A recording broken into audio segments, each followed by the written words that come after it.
We'll let that go there.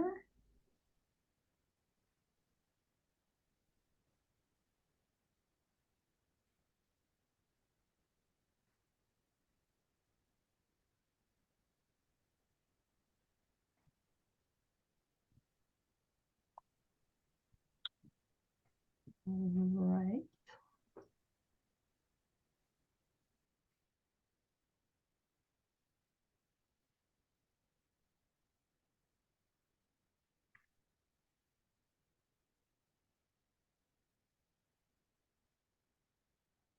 And we should have 4 attendees. So welcome everyone. We're going to get started in just about a minute. So bear with me, but we do welcome you here this evening. I'm glad that you're joining us for to learn about monthly budgets. So it'll be just a moment.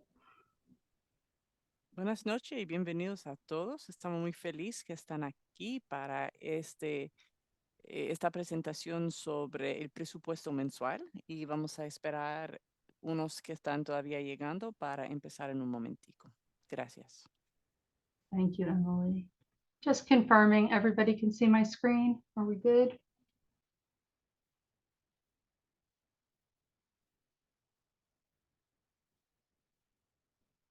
Aaron, you see my screen?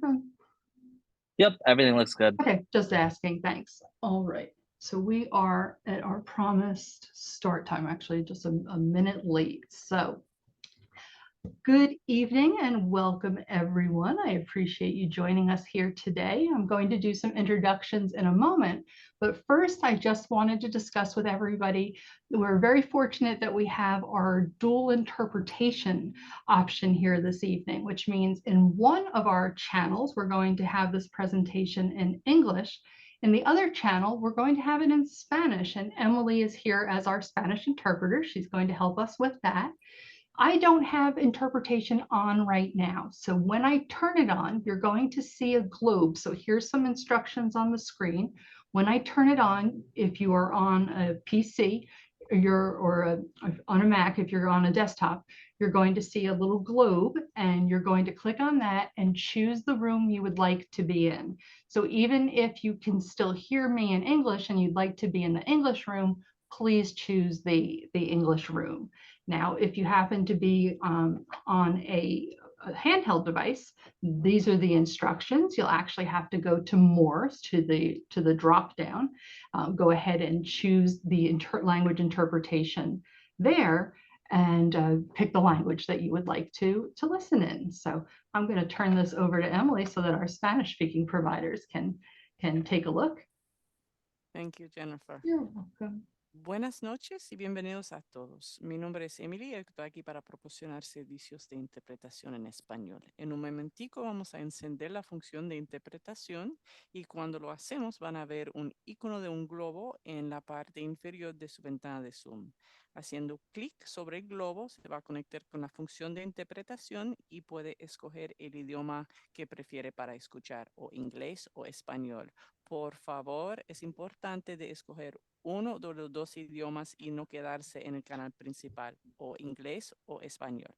Si se está conectando con móvil o celular, tiene que acceder a la función de otra manera, seleccionando más o los 3 puntitos y de ahí interpretación de idiomas. Luego podrá seleccionar una de las opciones de idioma disponible. Si tiene cualquier dificultad, por favor, comunícase con nosotros en el chat. Gracias. Thank you.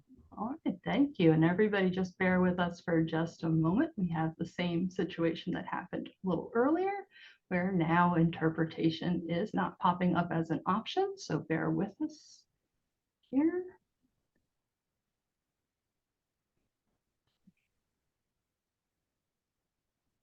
Oops, excuse me. Oh, it's just so much fun, technical, and we did not have any issues until this time here. Gracias por su paciencia. A veces la función de interpretación es un poco difícil a establecer. Aaron, I'm curious, do you have an interpretation option? Because once again, I do not see it as of right now. Here, I'm trying to play around with it. Yep, we found it again. It just disappears. All right, so I am going to start the interpretation now. Emily will join any of our Spanish-speaking providers over on the Spanish side. Please choose the language that you would like to hear the presentation in. Thank you.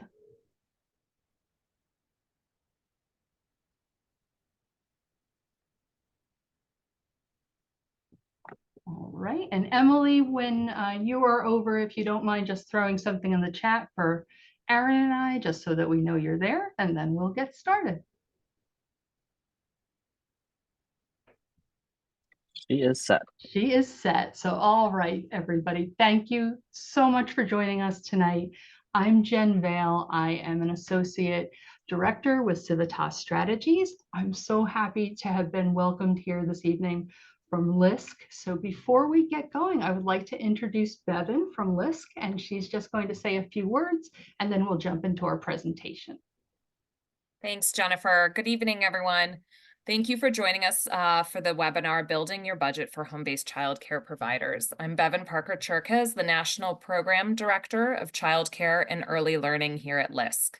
We're pleased to be able to offer this webinar with the support of Procter & Gamble as part of our Childcare Digital Accelerator program offered through our local LISC offices in Boston and Newark this past fall. For more than 2 decades, LISC has worked to build the supply of quality childcare and early learning infrastructure in the form of facilities development and organizational capacity building through technical assistance, grant making, and loan financing. We work in partnership with key community stakeholders, including educators and the families they serve, to build out hyper-localized strategies focused on supporting childcare providers, especially female entrepreneurs, connect with the right range of technical services and capital products. These curated responses work to protect the rich diversity of our communities of care, ensuring both home and center-based locations run by individuals and members of those communities have access to the right complement of services and support to meet their needs wherever they are in their business or organization's life cycle. We're pleased to open this webinar up to our trusted community partners and the home-based educators in their networks as part of the resource and technical assistance we seek to offer childcare communities across the country. I'll drop the link to our resource library where you'll be able to find this recording in the coming weeks, along with other guides and resources that align with your needs as educators, small businesses, and entrepreneurs. I hope you find this session helpful, and please reach out to us with any questions. With that, I'll turn it back over to the Civitas team. Thanks, Bevan. Thank you so much. And again, we appreciate you having us tonight. So thanks again on there. So tonight, I'm very happy to be here to discuss one of the most crucial financial foundations, which is budgeting. So creating a monthly budget is a key component of managing your business's finances. Having healthy business finances and having an awareness of the financial state of your business is always a step towards achieving your goals. So we're going to take a deep dive into monthly budgeting, and you're going to see there's 4 simple steps. It's not difficult at all. We'll take a walk through. What I am going to ask is that we all use the Q&A for questions. So I'm going to answer questions at the very end of the presentation. But you should also feel free to use the chat function if you would like to make any comments, if there's anything you'd like me to know about your business, if there's any experiences you've had with budgeting, please, by all means, feel free to put those in the chat. But let's put the questions in the Q&A just so I have them all together when we're finished. If for some reason or for whatever reason, if we don't get to all of the questions this evening, I'm going to put up a slide at the very end that has a QR code. It's for Tom Copeland's blog. So tomcopelandblog.com, you'll be able to use the QR code. Civitas Strategies is very proud to be the stewards of Tom Copeland's blog. So many of you know Tom and have taken his guidance to heart over the years. And Tom retired, and he has basically passed the torch over to Civitas. So at that website, we have over 1,500 different resources. There is also a little button that you can click that is will give you a form called Ask the Experts, and you could put a question in there. And then every so often, not very long, it's either going to be every week or once a month, every other week, on a regular basis, we answer questions on the blog. So by all means, please, when we get to that slide, if it looks like we're not going to be able to get to your question, if you have a question that's lengthy and you prefer not to ask it tonight, feel free to go to the blog and use the Ask the Experts. So we'll see that at the very end. All right, now before we get going, please keep in mind this presentation is for educational purposes and is not intended to be taken as legal or tax advice. The information contained here has been prepared by Civitas Strategies and is not intended to constitute legal, tax, or financial advice. The Civitas Strategies team has used reasonable efforts in collecting, preparing, and providing this information, but does not guarantee its accuracy, completeness, adequacy, or currency. The publication and distribution of this information is not intended to create, and receipt does not constitute, an attorney-client or any other advisory relationship. Reproduction of this information is expressly prohibited, and only non-commercial uses of this work are permitted. All right, so we're going to talk about the key areas, the key approaches that we have with budgeting. And before we jump into how to create a budget, we need to discuss why you need one. So we'll talk about that. We're going to touch on that first, and then we are going to discuss those steps, easy steps to creating a budget, not difficult at all. We're going to tell you what financial information you need. So we're going to look at a couple lists and think and kind of wrap our heads around everything it is that we need to get together. We're going to discuss the two crucial elements of budgeting, real basic: revenue and expenses, right? So you're going to gather your revenue and expenses, and that's the foundation of our budget there. Keep in mind, if you aren't properly recording all of your revenue and all of your expenses, your budget will not be accurate, and it could possibly lead you astray, right? So maybe it would lead you to think that you have more money to spend than you actually do, or maybe you have extra money that you don't even realize is there because perhaps your expenses aren't as large as you're showing on your budget, right? Or there's more revenue that you didn't count. So accuracy when it comes to budgeting is key. And I just want to kind of drive that home. So it's really crucial either way to know exactly where you stand. So we're going to, throughout the webinar, as we go through the different steps, you're going to see the process of getting started there. And there are action items that you would follow as the steps progress so that you know what you would do at every step there. And before we jump right into the content, I do want to acknowledge that at times business owners can look at budgeting as an annoyance or perhaps not as a positive experience. This clear picture of your expenses and your revenue is very liberating. So it is really fantastic to know that information. It's empowering to know that. I'd love for you to come to tonight's session on budgeting with a really positive mindset, right? You're going to learn a skill and a method that will greatly improve the knowledge that you have of your business. It allows you to plan, keeps you from being reactionary, can help you find a financial cushion if you're spending less than your revenue.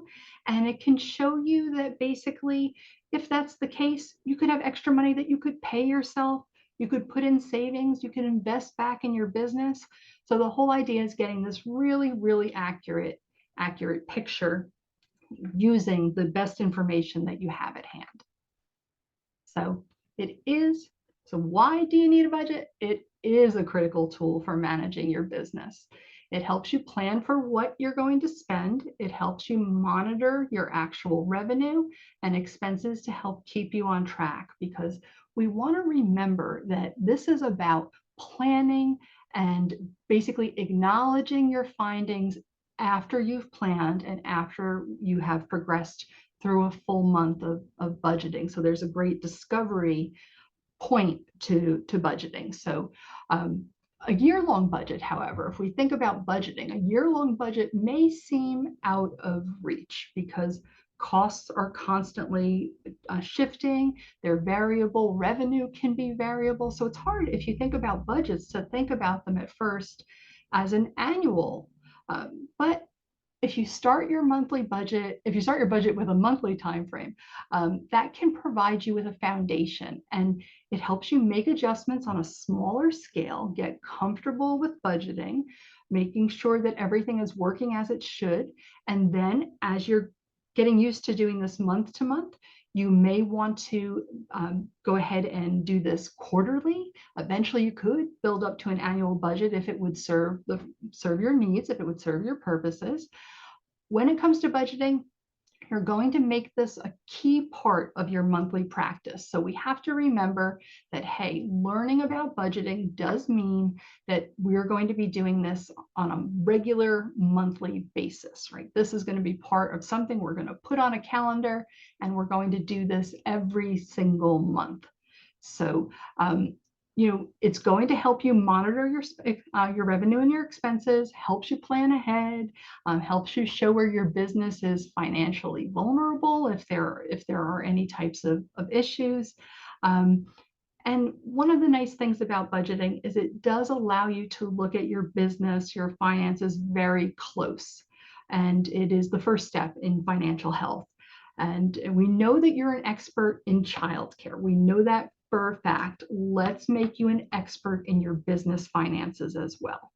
So you're going to find that budgeting then kind of opens the door to other financial processes, creating things such as cash flow, profit and loss statements, balance sheets, figuring out your future financial projections.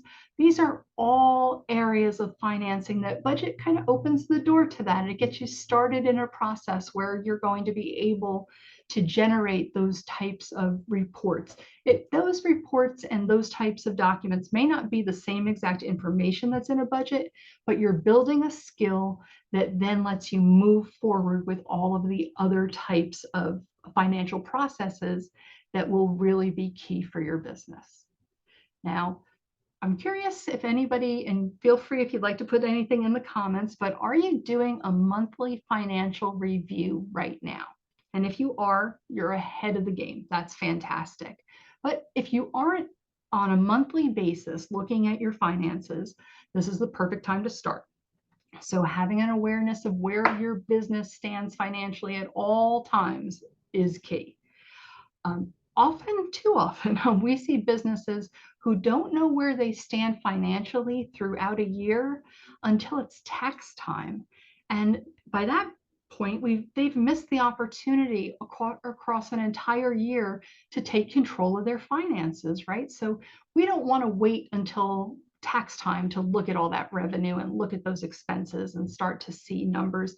We want to do that on a monthly basis so that we understand perfectly our business's financial standing.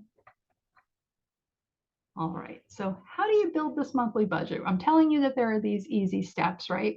How do we do it? So it is a step-by-step process. They're not difficult to follow whatsoever. And once you get in the hang of the exercise, remember I said you're going to make this a monthly part of your monthly financial review, your monthly processes, and you're going to see that the steps are so easy that it's not difficult to do that on a monthly basis there. So you're going to make it one of your monthly business habits. And remember, a monthly budget can be a starting point for longer budgets in the future. So we start with a month and then we kind of work our way into larger pictures, but we always start with a month there. So in building our budget, right, we do start with 4 easy steps. First, we gather the information. That's really basic. We're going to gather revenue and we're going to gather expenses. So we're going to list our revenue, list our income, list our expenses, and then we track actuals and we build the next month. So how simple is that, right? Once you've gotten into the habit of walking through those 4 steps, they become very natural to you.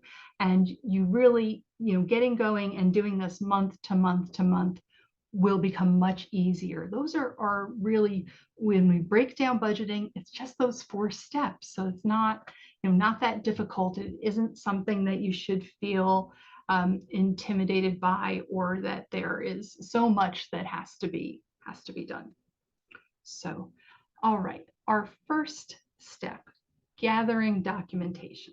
So what you want to do is you want to gather 2 to 3 months of documents that show your income and show the expenses. All right, so here on the screen, you do see some information just to trigger that these might be some of the documents that you could gather, right? So you can gather bank statements, credit card statements, Venmo transactions, utility bills, any additional receipts you have for purchases, any documentation you have for receiving tuition payments. So when we think about gathering all of the documents together, you really are going to go through probably every piece of paper that is involved in some way with the finances of your business.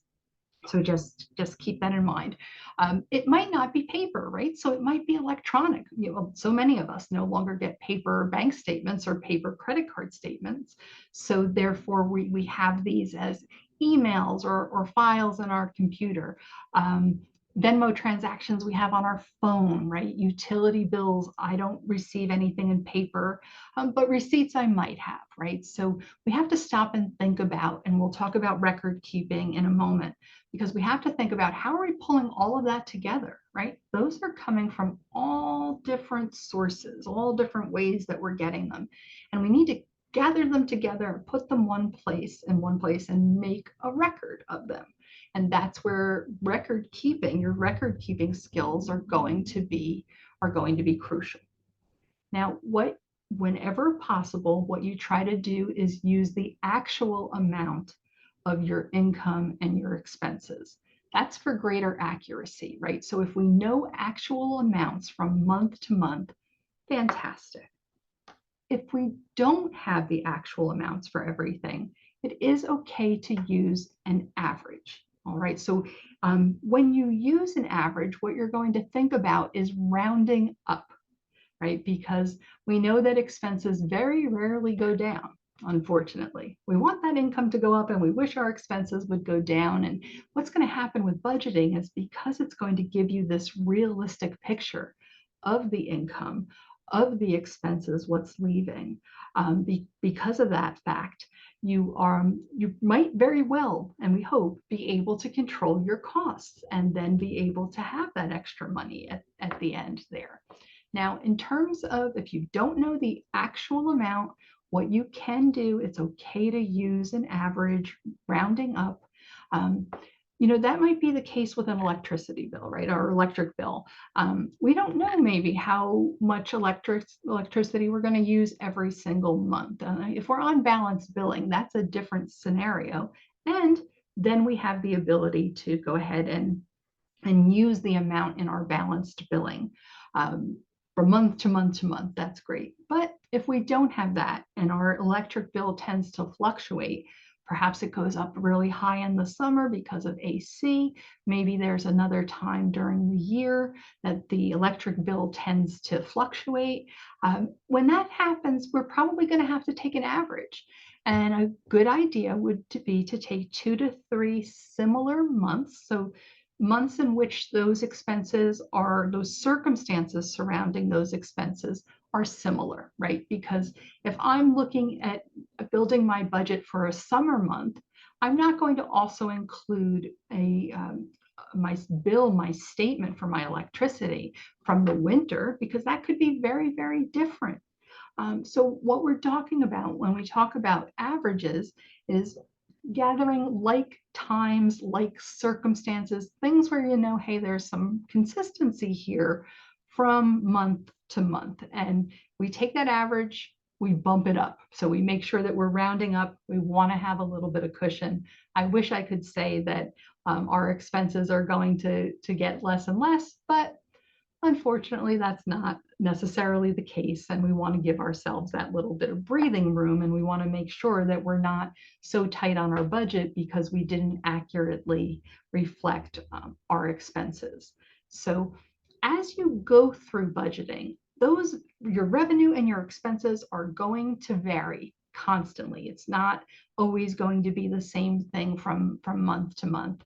And the goal is to keep it as accurate as possible. So if you're diligent, right, and you gather this documentation on a regular basis, basically it makes your budget more relevant. And that's the whole idea, right, is that this be accurate, relevant information that we're going to include in our budget. We need to have an accurate picture of that revenue and those expenses. So I just would like everybody to think about, hey, going into this, the goal is accuracy. Sometimes we have to average. That's just the case. Sometimes we have to. But what we really are looking for is as close to accurate as we possibly can, knowing that perhaps we can bump it up a little bit and just round up so that we have a little bit of a cushion. So now we have to stop and think, all right, we've got all of those different records. How are we going to keep track of the revenue and the expenses? And this is now through record keeping. So having a solid record keeping system is key to making budgeting a lot easier, because you don't want to have to dig for documents. You don't want to have to dig through emails. You want to be able to consistently put that information in one place. A record keeping system could be paper. You could be pulling all of those things together and then recording those expenses on paper, but you're getting electronic bills. You're used to working with the computer, your credit card statements, utility bills, so many things being electronic. You basically could start to get into a spreadsheet method. If you use something like QuickBooks, you actually would have the ability to access a budget template, so to speak, a spreadsheet, but also know that Excel has budget spreadsheets. Google Sheets has expense templates for you. So I should say not expense, budget templates for you. One template for expenses, one for revenue, and then it brings it together on one sheet. So basically, we have to start and think about, hey, how we're gathering these records, how are we keeping them organized from month to month, and how are we taking that information and getting it ready to transfer into an actual budget. So, basically there are plenty of resources that out there. A quick search, you'll find, if you put in monthly business budget, you're going to find a lot of free templates, things that are easy to access. I do also happen to know that there are some very creative people that sell budgeting templates on Etsy. So there are websites where people have the business of designing templates and selling templates, and you could look through there. You may find something on Etsy that serves your purposes, and you just get that through a simple download. They're never expensive, and you can just pay someone who is selling on Etsy, and they send you the download, and then you have that in your computer. It belongs to you. You can use it however you would like for your own business uses there. So that's something that you can do there. Keep in mind, a lot of things like the Google Sheets, they can sync across all of your devices. So you could start them on your phone, then on your tablet it's working. You have that updated on your tablet. You can do an easy sync to your PC. So there are things that basically help it all come together. So with record keeping, we have to come up with a method. How are we going to do that? And that first month, if you haven't been doing record keeping, it can be a little challenging because, like I said, all of this documentation is coming at you from different angles. So some of it's in the mail and some of it's in emails, and some you have to go to the site and access it yourself. You don't even get a statement. So you want to stop and think, okay, it's so important that I have completely accurate information on all of my revenue, which chances are that is very accessible. You have the receipts for all the revenue coming in. If you're on any if you receive any grants, right, you're getting statements or information on grants. If you're on any of the programs, if you're on the CACFP, if you have children there under subsidy, you're getting documents for that purpose. But when it comes to expenses, a lot of times they could be all over the place. And we want, again, accurate picture. And we want to be cognizant of this throughout the month that, hey, the goal is accuracy. I've got a receipt, I'm going to record it now. I got an email with my electric bill, I'm going to record that number now. I'm going to get all of this together as it comes in. And once you've done that for a month or two, it becomes very, very common. It becomes basically a habit and is not difficult to continue to do. So you want to keep that, keep that in mind there. You just need to make sure that they're organized, that they're easy to access, that you're constantly maintaining them, and that you're always using the most recent and relevant documents, right? So if I'm building a budget in July, I don't want to be looking at everything from December. I want to make sure that I am using everything that I need from a relevant time period, right? So I don't want to go 8 months back to something that has nothing to do with my budget today, because we're going to build it accurately month to month based on the circumstances at that time. So just keep that in mind, right? Record keeping is key.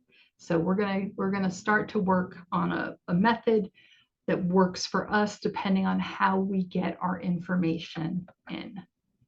Because the first thing that we're going to do is we're going to take that information and we're going to list our income.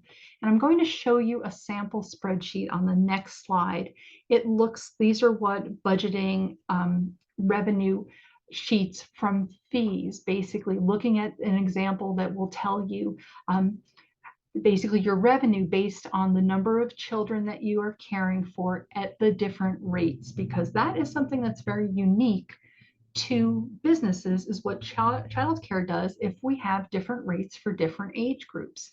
And we want to be able to accurately, on a month-to-month basis, reflect what that revenue, what those fees are that we're taking in, what does that look like? So when we look at the budget template that you're going to see next, if you are looking for something like this, to list your income, all your revenue by age and by fees, that may be something that you have to dig a little bit online to find, but there are many child care management systems that offer it.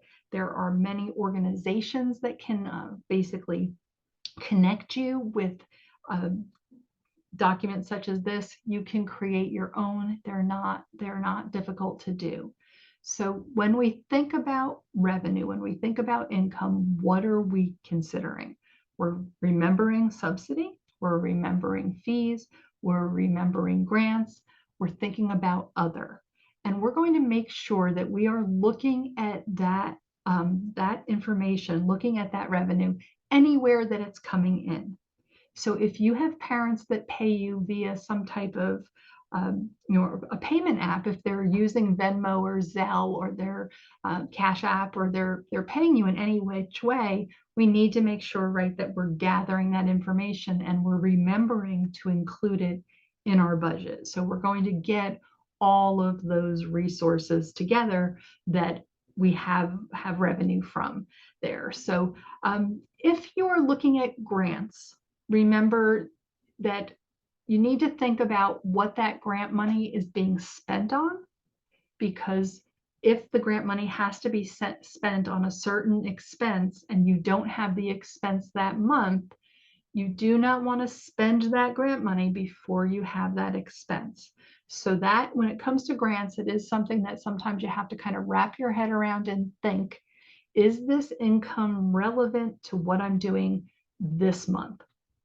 Am I going to have those expenses so that I have revenue coming in, and I have the expenses that offset that grant? Or hey, is that something that is coming in the coming months? So grants can be a little tricky. You have to make sure that you're basically counting that revenue during the same time that you are required to have those expenses to spend the grant money on, because you do not want to have expenses in the future and then have your grant money already have been spent because it was in your budget and it looked like available funds.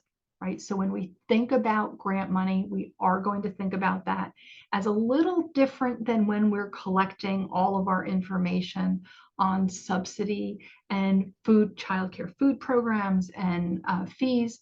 Grant money, we're going to take a little bit of a different approach to. So I want you to just be very, very aware that grants usually are not handled exactly the same way as incoming revenue from your fees and those other sources there. There is a category for other. It can add up. There could be things. We have childcare businesses that actually offer birthday parties at their locations on weekends. So nights and weekends, they allow families to come in and have birthday parties. It's a second business, part of their childcare business, I should say, but a second stream of revenue. That would be in something other. They are combining that with their business. That's an example of other. There would be revenue coming in, and we have to count in revenue. We have to count cash payments. We have to, and we're depositing those payments. We're making sure that we have a record of where that money is going. We are honest and we report that on our taxes, right? So there could be quite a few things under other, and I don't want you to forget about any cash revenue that is coming in, right? So in terms of that, you have checks where parents are paying you, you have all these different things. We gather that all together, and we make sure that we account for every revenue, every source of revenue. So that is key when it comes to revenue. So here we go. Here's an example, all right, of a spreadsheet that I mentioned where you could calculate your revenue by monthly fees. So you break down your enrollment by the monthly rates for different age groups, how many children you have in your program in that age group. It's a good way to see what you should be receiving in fees every month. So there's a second purpose to this, right? So yes, it's helping us build our budget, but also, hey, this is our monthly rate. This is what we usually are charging. We have this many infants in our program. Okay, that equals this amount. I don't know that I took that amount in. So why is that? So here it is, we're putting together a budget, and now we're making sure that things are balancing a little bit. And this is a great trigger to remind yourself, hey, am I taking in the money that I'm supposed to be taking in? Do I have late payers? Were there children that I was, families that I'm not charging the proper amount for the age range of the child? Because we want this to be very accurate. The nice thing is when it's finally in front of you in a spreadsheet like this, it might trigger something where you're like, I'm supposed to have that much revenue coming in from fees. Why don't I? Where is that? What is going on there? So very simple, right? If we look at this here, this is broken down by age group, the monthly rate, the amount, how many children am I caring for in that group? So we take the monthly rate, we multiply it by the number of children. That's the monthly revenue from fees for that age group that we should be receiving. And then at the end of the day, and there's the other there. So this particular spreadsheet is just discussing money from fees, right? It's not taking into consideration programs, but you could add anything under other. You could continue this. Maybe the columns aren't always relevant, right? But you could put the amounts in there. So if we have revenue from birthday parties, we could have a line that says birthday parties, and that amount of revenue that we have a month would just go in that last column. So you could use this spreadsheet for multiple purposes. It doesn't just have to be from fees, but it is a great way to keep those fees, keep track of those fees. And again, right, we're budgeting, and then all of a sudden we're kind of opening up a can of worms, right? So what the heck is going on? Is this reflecting what we're actually taking in? Now, if you look at this and once it's all together, you stop and you say, wow, it's a lot less than what I thought it was. I know I'm charging correctly, and even using those numbers, boy, they look a little low. Well, maybe this is a time to think about your pricing. So remember, budgeting starts to open up all sorts of different areas. So when you get to see in front of you what your revenue comes from fees, maybe it's time to think about the cost of care, what it costs to care for each individual child, and then to look at my pricing. Is it time, based on what my budget just showed me, is it time to evaluate my pricing? Budgets continually help us ask questions of our business. They continually help us find areas of opportunity. So it's not just all about listing expenses and listing revenue. It really helps us give us a deeper dive into our business and in some instances there. So it can give you a lot of important financial views that you weren't thinking about, right? So things that you never thought, financial foundations that you never thought. So if you decide to look into pricing and you decide that, hey, that's an area I'm going to address, just very briefly, what you want to do is remember how much your current costs are. You want to look at the market and look at the rates in your area. You are going to take that, how much that care is actually costing you versus market rate in your area, and then set your rates. And you're going to continue to review those rates on a regular basis to make sure you're keeping up with the market. So again, you're going to say, that's not budgeting. It's not budgeting, but it's very interesting what comes out of budgeting and what different types of information budgeting can reveal.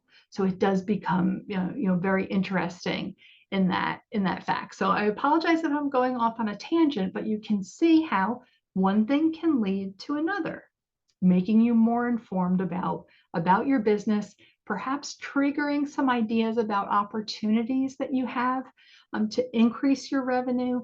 Perhaps it's just your accounting process of taking in fees. Are we collecting fees in a timely manner because we're supposed to have this, but I happen to know I only get that. Again, right? Helps you out. Now we know how much we're spending, and it identifies areas where maybe we could make some changes to move us in the right direction. So all ties together. All sorts of interesting things come out of budgeting. So, all right. So what is our next step? We've gotten all of our revenue together. Next, we're going to list our expenses. So step 3, we're already at step 3.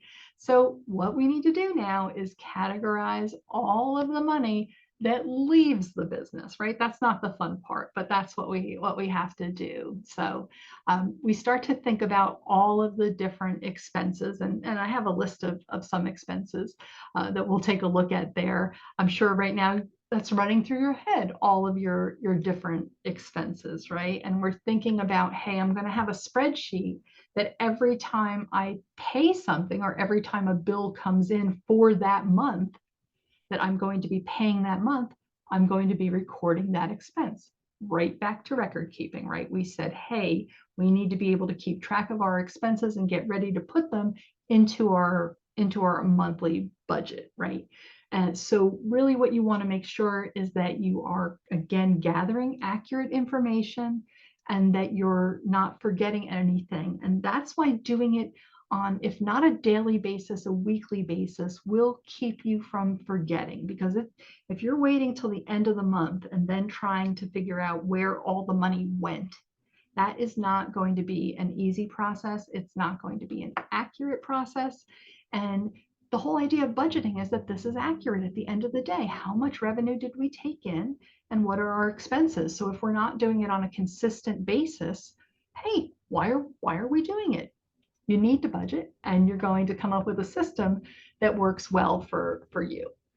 So when it comes to expenses, right, you have major fixed expenses and you have variable expenses. So as you're building this record keeping system, right, accounting for your expenses is going to be easy because you're going to get that method down and you're going to know how to handle that. So basically, we're looking at receipts, right? We've got our fixed costs like the rent or mortgage, our utilities, variable yet fixed. It's usually a general amount, right? We may have our liability insurance. With with family home providers, we would have a portion of our homeowner's insurance if we are working out of our home. All sorts of variables that can happen. Food can be variable, salaries, all sorts of different supplies. Our marketing costs, right? Are we marketing this month, and are we either printing out flyers or buying Facebook ads? Those types of things vary from month to month. Maintenance and repairs, those things also vary. So we want to keep that in mind. Hey, are we going to have any upcoming improvements, any type of changes that we're making to the facility? That can change from month to month. I have under variable costs emergency fund, because basically the amount of money that we're able to put into an emergency fund often does fluctuate from time to time. Now, when you look at these expenses as family home childcare providers, we have to think about time space, right? Because why are we thinking about time space? Well, as a family provider, my utility bill for my business is not the entire utility bill for my home. It's only a portion of that. And if I was to reflect that entire utility bill on my budget, I'd be really doing myself a disservice, because not all of that is an expense for the business. And if I don't record it properly, what is that going to look like? So home-based businesses need to take time-space calculation into account. So we're going to take a few minutes to discuss time space.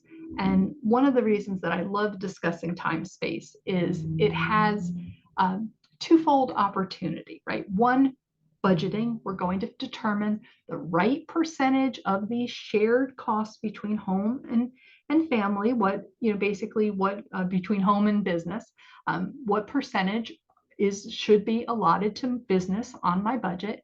But we also could be using it to get ready for tax time, because that's where most people are familiar with time space, right? It's the number that's going to be reflected on the 8829, the business use of home form is where we enter that, and that all of that information gets carried over to the Schedule C. So time space is something that you should be very, very familiar with. And that's why if you're not, it's good to practice. It's good to keep up on your skills. Often people will use the same time-space percentage for many, many years, but you could be doing yourself a disservice if all of a sudden now you're using another room for childcare that you never used before. Sometimes time-space changes. The circumstances of caring for children in our homes change. The amount of space we're going to use. Perhaps our hours increase, right? So time-space is not always the same from year to year. And this budgeting time, again, opening up a can of worms. This might be a great time to revisit time space. What does that look like? So basically, what are we going to do? We're going to use the time space calculation to figure out the percentage of our expenses that normally would be deducted on our income tax, but we're going to use it to figure out the amount of an expense that we're going to put on our budget, right? And we know home childcare have shared expenses like rent, mortgage interest. We are not unable to deduct our mortgage payments, but we can deduct our mortgage interest, but only a portion of that would apply to our childcare businesses, portion of our property taxes, portion of our utilities, and a portion of any other housing expenses that are necessary for your in-home business, like maintenance and repairs. All of those things we're not going to be expensing. We're not going to be adding the full amount onto our budget. Therefore, we need to use time space. And look, we're doing all that record keeping. We're getting this all together. We have this accurate picture of our expenses using time space. We've already done some of the work for tax time. We've already got all of our expenses together. We already know what those expenses are for time space. Boy, killing two birds with one stone. It's opening up all this opportunity to use this information throughout the year at other times of the year. So it is relevant, right? So if you have business expenses, expenses within the home that are solely dedicated to the business. They have no common use whatsoever. So if we have a phone line that's only used for childcare, if we're purchasing outdoor equipment only used for childcare, right? Those items, it's 100% expense, and we're not going to use time-space calculation. But again, we're going to take a look at anything that is shared, any expenses that are shared, and it's going to pay off at tax time because we're doing work now that we don't have to do later. So definitely a benefit. So I like to delve into time space. All right. So with time space, it comes down to two different designated types of space: exclusive use space and regular use space. All right. So exclusive use is space that we're using only for the business. We don't use it for any personal use whatsoever. The family does not use that space at all. It has no practical use for us. We don't use it as a family. That's exclusive use. Regular use are the spaces that you care for children in, but your family also uses, right? So we have an example here for exclusive use. You have a basement that has a separate entrance for families. It's only used for childcare. That's an exclusive use space, right? So we know, okay, that space is something that we use only for childcare. I have a home storage area that I use for toys and supplies only for the childcare business. Wow, I'm going to measure that. That's an exclusive use space, because when we do our calculation, we add up all of our exclusive use space and we add up all of our regular use space, and the calculation is a little different for each of those. So regular use would be that you use 2 bedrooms every day for nap time, but those bedrooms are your family bedrooms, right? So the family is going to be using those. On Wednesdays, this example here is that you use your living room for your science projects, for STEM learning, for any type of thing. Maybe we have an art class, a music class, we're doing something in the living room. That's a shared space. My family uses it, but so does my childcare. It's a regular use space. So you do want to keep that in mind, right? Now, people get intimidated by time space because there are steps. There are 6 steps. We're going to go through an example. So I'm not going to leave you high and dry. Okay, we're actually going to go through an example here, but I want you to keep in mind, right, that the time percent of time space is calculated by adding the number of hours that you're using your home for business. So time equals the amount of hours that I'm using my home for business. And then I actually divide that by the number of hours in a year. That never changes, 8,760 hours. Great. The space percentage is basically measuring all of the regular use space and putting that to the side, and measuring all of the exclusive use space and putting that to the side, then taking each of those numbers individually and dividing them by the total square feet in the house, right? So basically that's going to give me the space portion of time space. So let's take a look at the steps. The time space is not difficult whatsoever. So let's just look at the steps, right? First thing that we're going to do is we're going to determine the square footage of our regular use space. So I am going to measure all of the spaces that are used by both my business and my family, and I'm going to add all that square feet together. Great. I'm going to add that together. This is the amount of my regular space. Now I need to find out the percentage of my, what percentage is that of my home? So what we do is we take our total square feet and we divide our regular use space by our total square feet. That is giving me the regular space percentage for space. Okay, space, regular space, space. All right, then I need the time portion of the time space calculation. So what I do is I add up all the hours that my business is not just open, but also the time before and after. If I have after school care, if I have after program care, everything that I'm cleaning up, the time I spend prepping, all of that gets added together. I'm open X amount of weeks a year, and I add all those hours together, and I divide those hours by the number of hours in a year, 8,760, and I get a percentage. So now for regular use, I have a space percentage, and now I have a time percentage, and I'm going to multiply those two together. Put that to the side. Great. That's my time space in terms of regular space.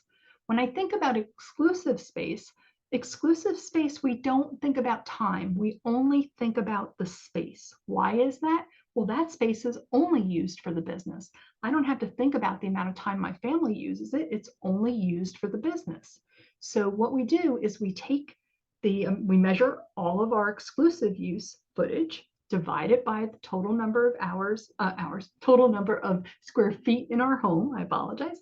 That gives me a percentage. And then what I do is I add those two percentages together. So that percentage that I put to the side that was a time space percentage for regular use, I'm going to add that to the space calculation I have for exclusive use, right? So exclusive use, we're only thinking about space, and regular use, we're thinking about time space. Those two percentages get added together. So let's look at an example. All right, so I've got a business here that has 1,500 square feet. 500 of those square footage are used exclusively for childcare. We do not use it for my family whatsoever. All right. This particular provider is open 10 hours a day. Oh, I jumped over regular space. There's 700 square feet of regular space, right? So 500 square feet of exclusive space, 700 square feet of regular use space. She's open 10 hours a day. She spends an hour before she opens doing all of her prep, and she spends an hour after she opens doing all of her cleanup. And she's closed for 2 weeks a year for vacation. So if I take those, what does that look like? All right, so remember, we had 700 square feet of regular use space, the space that's shared with the family and the business. All right, I'm going to take that regular use space. My home, her home, is 1,500 square feet. So I take 700 square feet of regular space, I divide it by the square feet in my entire home, and that gives me a percentage of 46.7%. All right, open 12 hours or working 12 hours a day, right? We said open 10 hours, an hour before, an hour after, 12 hours a day. It's based on a 5-day work week. I'm open 5 days a week. And I work 50 weeks out of the year. Remember, I'm closed for 2 weeks. Oh, that turned out to be 3,000 hours. Okay, I'm going to take that 3,000 hours, I'm going to divide it by the total number of hours in a year. So I'm going to divide that by 8,760. That gave me a percent of 34.2%. The next math is super easy. I take that first percentage that I got for my space for regular use, and I multiply it by the percentage that I got for time. So that 46.7% multiplied by 34.2% equals, in this instance, we rounded up, 16%. Great. Time space for regular use is 16%. Now I need my exclusive use. Okay, I'm going to basically take the 500 feet of exclusive use space, divide it by the total number of square feet in my home. That gave me 33.3%.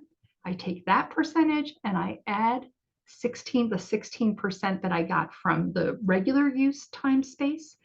That gave me a total of 49.3%. What does that mean for us with a budget? 49.3% of any expense that is shared between home and business is going to go on our budget. So we're taking those expenses. We're going to have expenses that are 100% for the business, no doubt.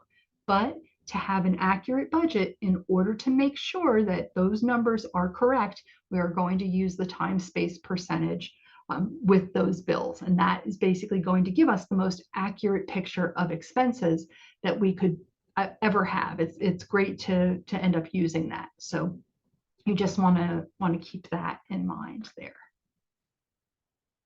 So we've done a lot of work, all right? We gathered the information all together. We listed all that income. We listed all those expenses. What's the next step? Step 4, like I said, right? Not a heck of a lot of things, only 4 steps. What we need to do is we need to track the actuals and build the next month. So what we're doing is we're going ahead and we're making our budget based on, so let's say we're making our budget for July. All right, I'm going to pull actually all of my expenses and all of my revenue from June.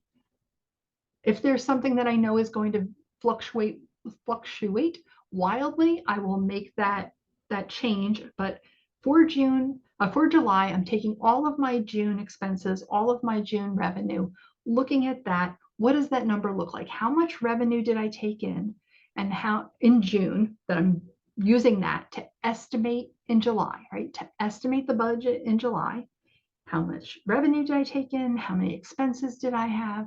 Okay, the next thing I'm going to do is, let's say we get into the 3rd week of the month, the 3rd week of July, 4th week of July. I know I'm going to build my August budget, but what I need to do now is compare what I thought I was budgeting based on June with what did I actually spend? What did I actually bring in? And that lets me know how accurate my budget is. And after you do that for a few months, you'll have a really good idea that, you've built this budget, you're tracking the actuals.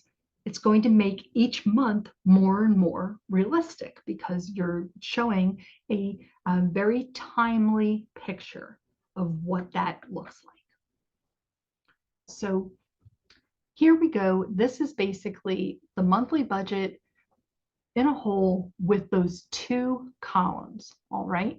So this is where we're going to track what we've planned, the expenses we expected to have, the revenue we expected to have.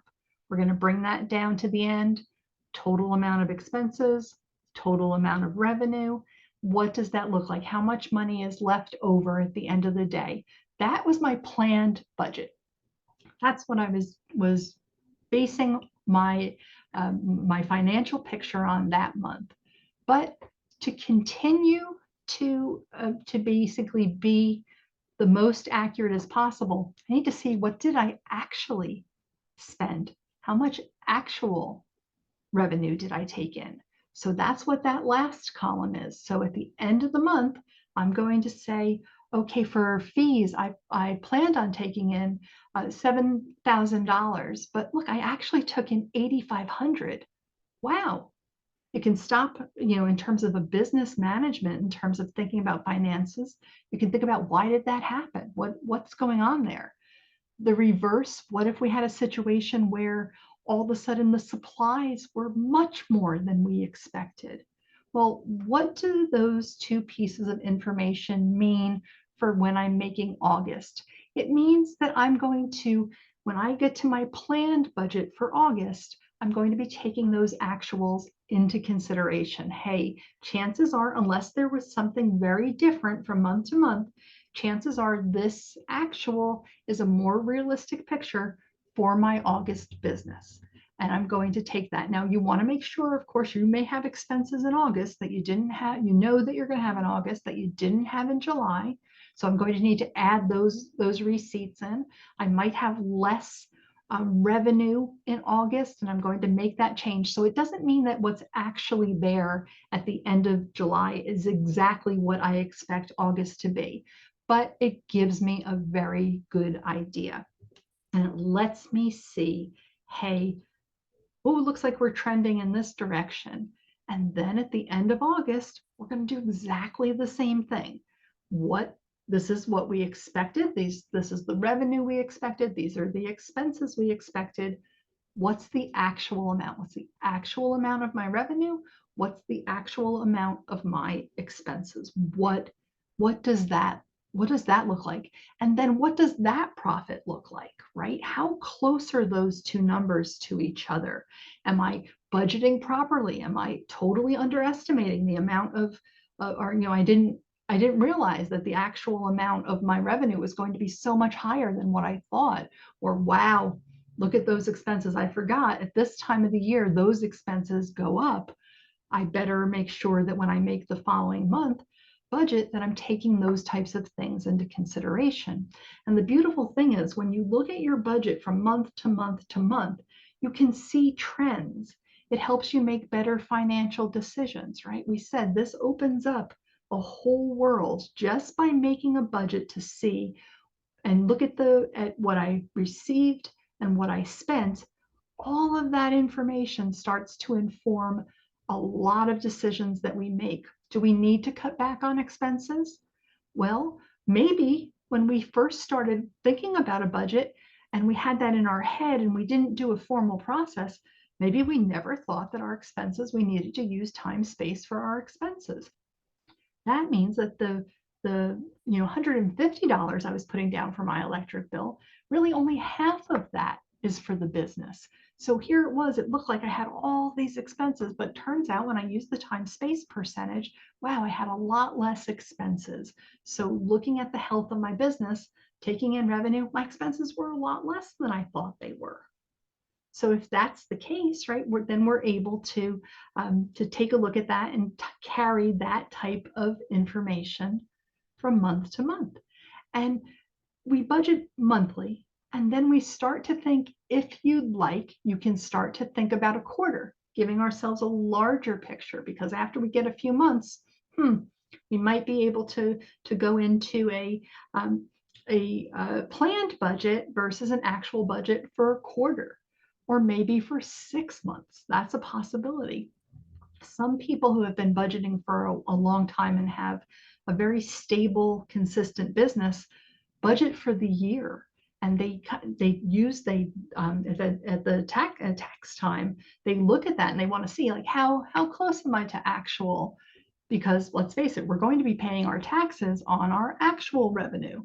We're going to be subtracting our actual expenses when it comes to our taxes, right?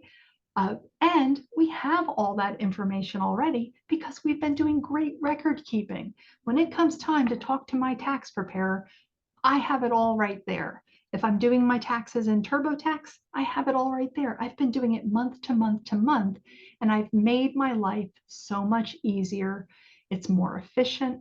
So, and then if I want to start looking at budgets in larger time periods, I can kind of look at the trends across quarters and what does it look like from 6 months to 6 months and things like that. But you have these actual expenses that you look at every single month to help guide you, right? So very, very crucial information comes out of this monthly budget. And again, you can find these templates online. They're not hard to find. Like I said, Google Sheets has some, Excel has some monthly budgets. People sell budgets that they've budget templates that they've created on Etsy. A Google search will show you there are businesses that sell them inexpensively. There are businesses that there are certain businesses that offer them for free because they have a lot of ads on their site. Start to look for apps. You may find budgeting apps and take care of everything on your phone. Be able to do that. There are, when you think about personal budgeting, there are a lot of personal budgeting apps. And in some ways, you might be able to use those for your business, depending on the size of your business. So you may have heard of, there's a budgeting app called You Need a Budget. And a lot of people use that for personal, but I could see adapting that for business. If I wanted to, I could start a budget just for my business, and I could do everything on my phone and basically be looking and being very, very accurate and putting in my actuals and having that there, and then having this electronic record from month to month to month. So you have many different options when it comes to getting these templates to fill out. At the easiest, you could be writing them in a notebook, right? As long as we're being accurate, we're thorough, we're gathering everything that we need to gather, we've got the information. If it is digestible, we can see the totals, we've done the right thing. We've budgeted. We know exactly what our expenses are. We know exactly what our revenue was. This is what we planned for. This is what they actually were. Now I'm going to use that to make an informed decision for next month. And I'm going to make sure that I always have more revenue than I do expenses. And if I don't, we need to either revisit our expenses, or perhaps this is something that you knew was going to happen that month. You knew you were going to have more expenses than revenue. And because you've been looking at your revenue and your expenses and looking at what your profit is, you've been able to take some of that profit and put it into an emergency fund. So when you come to that month and you do your budget and you know, wow, my expenses are really higher, going to be really higher than my revenue, because I've been budgeting, now I have money in a emergency fund that I can take that emergency fund money and use it to offset that particular budget that month that I knew there was going to be a difference. And that's the beauty of it. No surprises. You're thinking ahead. You are looking at, you have a very good understanding and in the ability to look at this big picture and figure out what you need to do for the financial benefit of your business. Budgeting opens up so many opportunities and really can bring you, like I said, such peace of mind. So you definitely want to obviously think about in terms of budgeting, right? So what does that look like again? All right, I create my budget.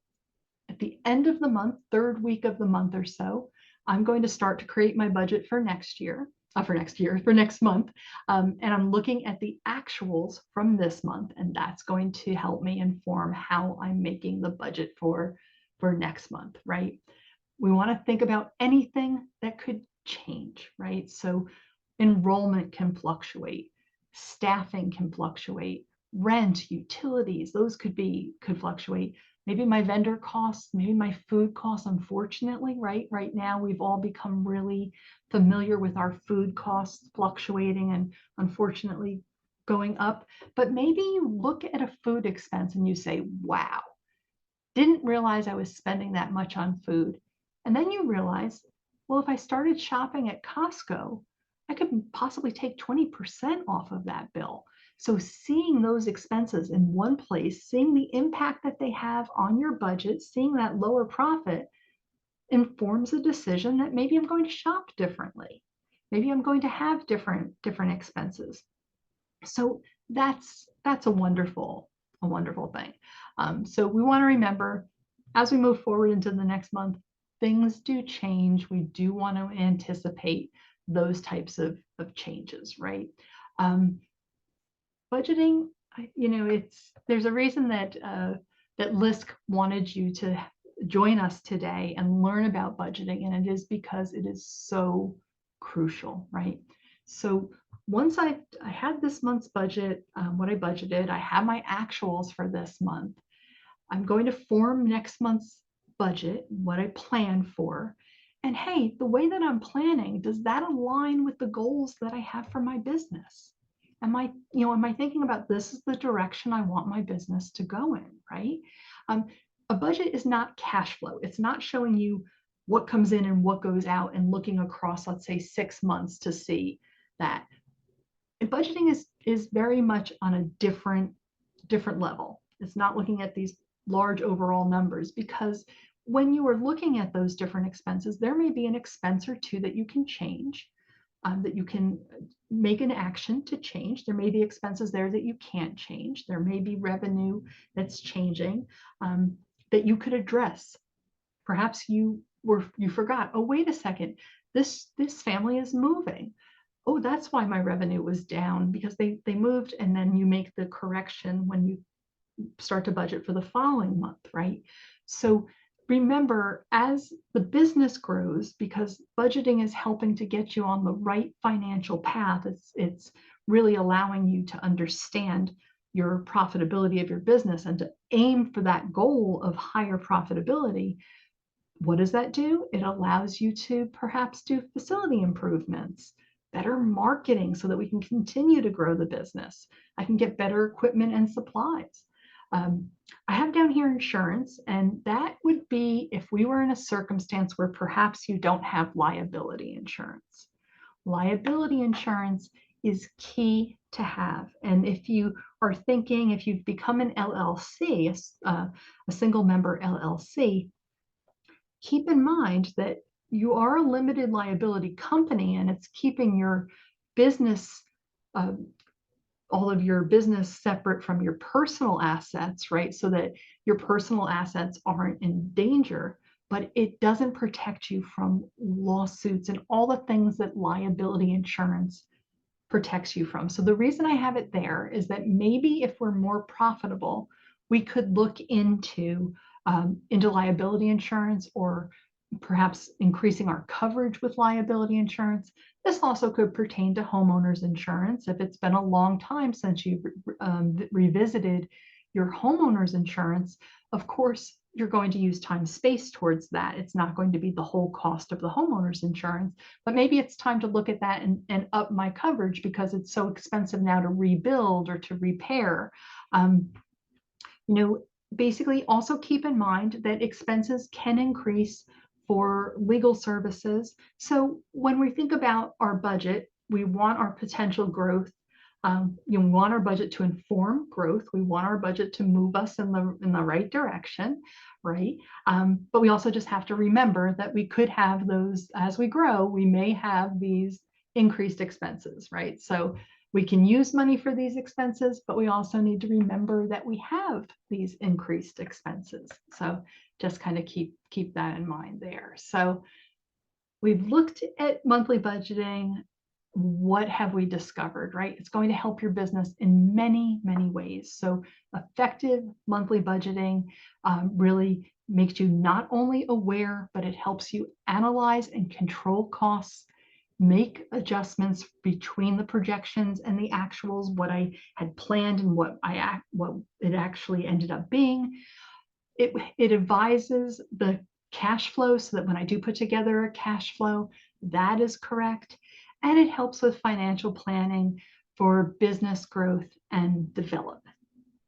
So there we go. I hope that this dive into budgeting will help your business going forward. What we're going to do here is we are going to take any questions. I'm going to see if there's anything in the Q&A. You also are welcome to come off of mute and ask a question, please, by all means. But the slide here is what I was referring to about the Tom Copeland blog. So if you would like to use the QR code, or the web address is very easy, tomcopelandblog.com. There, over 1,500 resources. Fantastic. But there's also an Ask the Expert. So if you start to think about something that we talked about tonight, and you're thinking about it and saying, well, now I'm not live in the webinar, how am I going to get the answer to this question? You could go to the blog, click on the Ask the Experts tab and ask the question. Most of the time you can find answers to your questions in those 1,500 resources. But if you can't, here's an opportunity for you to ask our team at Civitas, with all of our many years of childcare experience. We can help you answer any questions that you have. So we're more than happy to help you with that. So just kind of keeping that in mind. But let's see here. Can I go back to, may ask my friend Erin, I see that there's one thing in here. All right, so here's Audrey. If I use the first floor of my house just for daycare, how do I calculate it? Do I measure all of the rooms used? That's exactly what you do, Audrey. So if that space is 100% used for business and is not, so it's what is considered to be exclusive use space, not regular use space, you're going to measure every part of that space, add that together, divide that by the total number of square feet in your home, and that gives you a space percentage. In this instance, if there is no other place in the home that is used by family and business, all you would have would be that exclusive use percentage. So you want to keep that in mind. But don't forget, if you use your home kitchen, if you use your home laundry room, those types of things that are shared, those are regular space that you're allowed to then look at the time space portion of that calculation. So that, that's a great question, because some people do have a home with it. This 50% of the home is business. But I always say to them, don't forget, even though you're using that large space, hey, are there other little spaces that I am using for business that I also share for home? Is there a space that I'm using as office space upstairs that, perhaps is my family is using it for some other reason as well, but hey, I'm using it for office space. That becomes a regular use space, and I'm going to calculate the time space, not just the space on that. And I'm going to add that percentage to that exclusive use space for that whole first floor of your home that's being used only for business purposes. So that becomes an exclusive use space. You still have to use time space unless you had, like for electric, if you had a separate electric meter downstairs, then you obviously know the exact cost of the electric for that space. But very rarely in homes do we have that type of metering, do we have those types of situations where we can actually break out those types of expenses.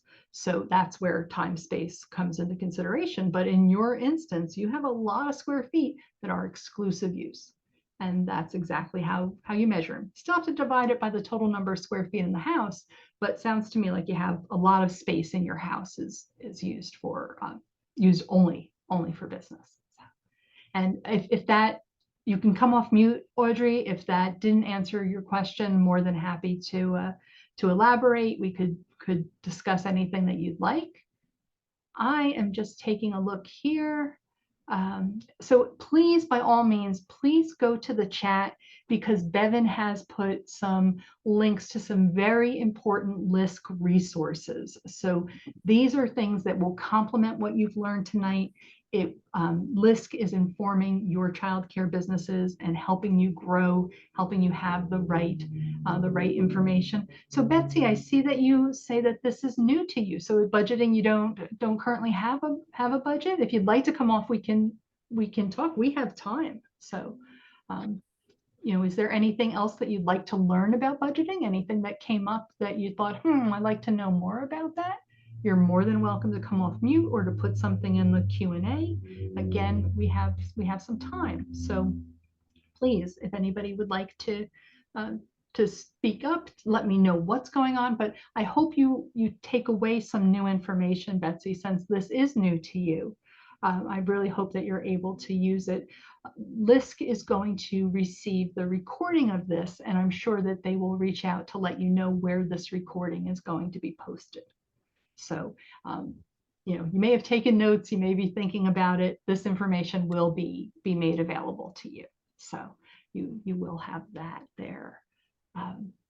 Anybody have anything? Again, more than welcome to come off of mute, share your experiences. Maybe you're an expert budgeter and you have some tips that you could share with us. I would love to hear them. And Audrey, you're very welcome. I'm glad that was an answer for your question. Time space being so important, and especially with you having so much. So, if there is anything else that anybody would like to talk about, please, by all means, Aaron, my trusty coworker, is here. He could help take you off mute if you aren't able to come off mute yourself, but very, very, would be very happy to speak to anyone about budgeting or anything. If there's something that we talked about today that you didn't know what that meant, I'm more than happy to elaborate on that. So I'll give it a minute or so for everybody to think. And again, if you think you might have a question after the fact, please go to the blog and tomcopelandblog.com. Please use this QR code if you prefer, and look through the resources. Look, you can use the Ask the Expert if you can't find an answer.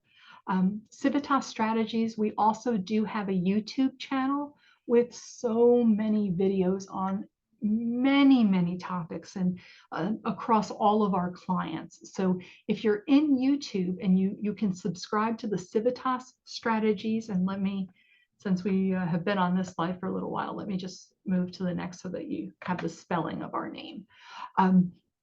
So Civitas Strategies, we have our own YouTube channel. so you can subscribe to our channel and get notifications. We are constantly adding all sorts of new videos, information. We work with childcare providers nationwide. We work with the organizations that serve childcare providers nationwide. So, it is our goal to provide you with as much information as you need to grow your businesses, to have profitable businesses, to be able to pay yourself, to come away from this, from working in childcare to really, you spend so much of your heart and soul working with these children. You deserve to have the business background so that this is a truly profitable business. That's part of what we work with providers on to learn about that. So I'll just leave that up there for a second. If anybody has anything to say, otherwise, where are we at? Oh, got 5 minutes. And please feel free, if you don't have any questions, feel free to jump off your attendance. We will know that you were here with us, but just kind of taking a look. It looks like today we had, I think, 10 people because, let's see here. Yeah. 10 people. And I believe that Bevan said everyone are family home providers. So time space would be very relevant to you. If we happen to have any centers, thank you for listening while we went through time space. It's very important to your to the folks in your community that they learn about that. So, everyone, if we don't have anything else, I'm not going to torture everybody by having you wait around there. Again, I'm just looking to make sure I don't see any other questions. And I will just look real quick. I don't see anything else in the chat. So you are all, I want to thank everyone for joining us today. I hope that there's information here that you find relevant. Please connect with Civitas Strategies, and please use the resources that LISC makes available to you, because it's through an organization such as LISC that you get the support that you need to help grow your businesses. So with that, I will say good night then. If we have nothing else, have a wonderful evening. It was a pleasure seeing everybody. On behalf of Aaron and myself, it was we welcome, we want to say thank you, and please be on the lookout for other collaborations between LISC and Civitas Strategies in the future. So we've worked together, partnered together on many occasions. All right, I'm taking us off share. I'm waving goodbye. Emily, thank you very, very much. I appreciate all of your help as always. I'm going to turn off interpretation. Okay, say I'm going to turn off interpretation. And then I don't do it. There we go. So I've ended interpretation. So good. Emily gets to come back over to this side of the world. And as always, I owe Emily an apology for how fast I speak. That's okay. You get a lot of information. A lot of information, a lot of stuff to go over. So. Yeah. But as always, Emily, thank you so much for joining us. You're most welcome. My pleasure. It's a fantastic support. And then I hope everybody has a good night. Aaron, as always, thank you, and catch you tomorrow, Aaron. Yeah, thank you. Have a wonderful evening, everyone. Thank you. Everybody have a great night. Take care. Bye-bye.